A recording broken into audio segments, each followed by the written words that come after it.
This idea of ahad, one. There's one of the great writers on Islamic theology in Pakistan, actually, Dr. Rafi'uddin, commenting on this surah, said something amazing. And I really appreciated it because I think for modern audiences, this kind of stuff needs to be said and heard. Allah created the human being with the knowledge of Himself. The human being knew already there is this highest ideal, Allah Azza wa Jal. And not just that there is a God and He created us and now we can do whatever we want. No, He's the Rabb, He's the Master. My goal in life is to do what He wants. This is my highest ideal. My greatest accomplishment ever can be that I become His slave. That would be the greatest honor I can have. The Messenger of Allah sallallahu alaihi wasallam, his greatest honor, Subhanalladhi asra bi abdihi. He becomes abd of Allah.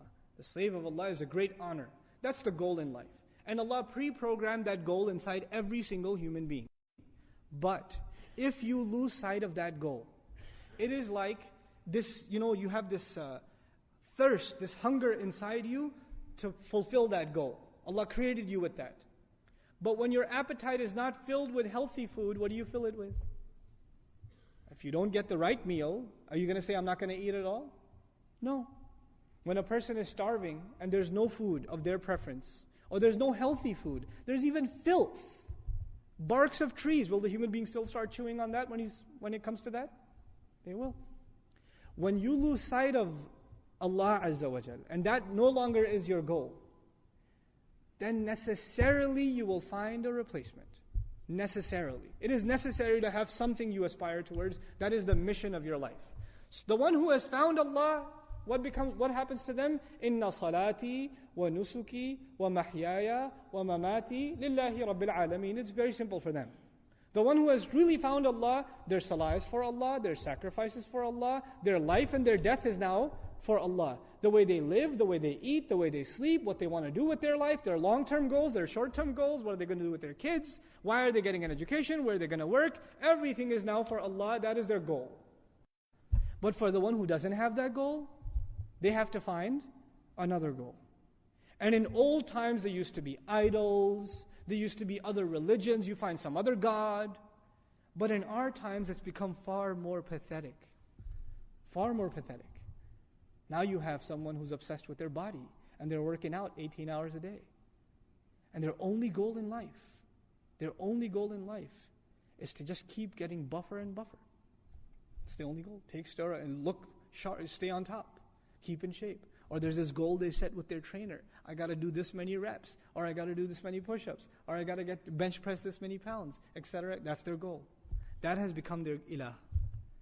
For a person that their life has become about money. Have you met people? They cannot talk about anything except their work. They can't. Yeah, I work at this company, I do this. And the moment they lose their job, they become suicidal. Because that's all they ever thought about. That's all they ever did with their life. That's all they ever did. That becomes their goal. For some people, it's their children. They live for their children. They do everything for their children. Day and night they think about their children. There is no other thought running in their mind. There is no other goal before them than their children. That is all they run after. When you don't find Him, you will find something else. You will find something else, and you will run after it.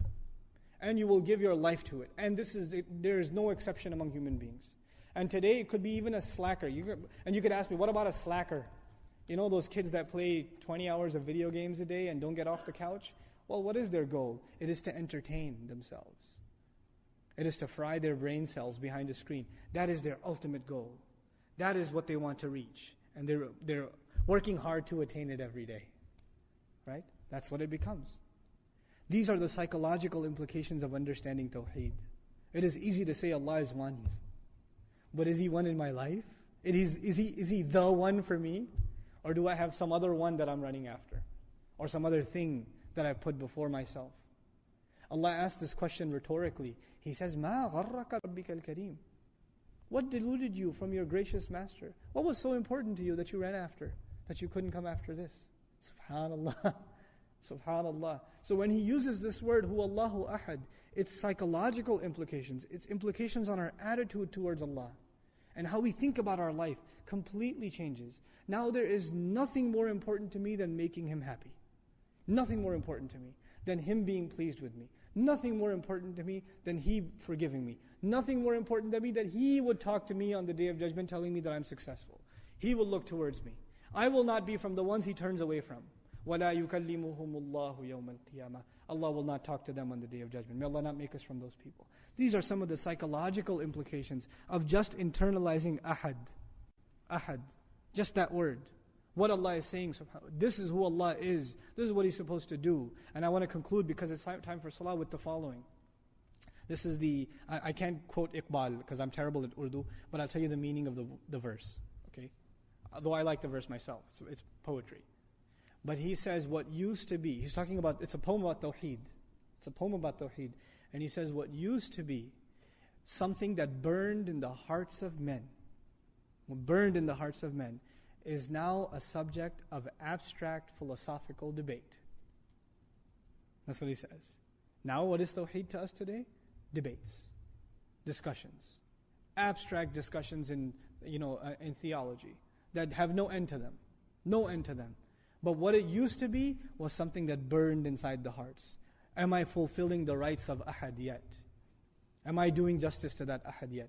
May Allah make us of the people of Tawheed. May Allah give us in our hearts what burned, the likes of which burned in the heart of Ibrahim alayhi salam and the Messenger of Allah and the Sahaba radiallahu anhum ajma'in. We'll continue the dars on Surah Al-Ikhlas.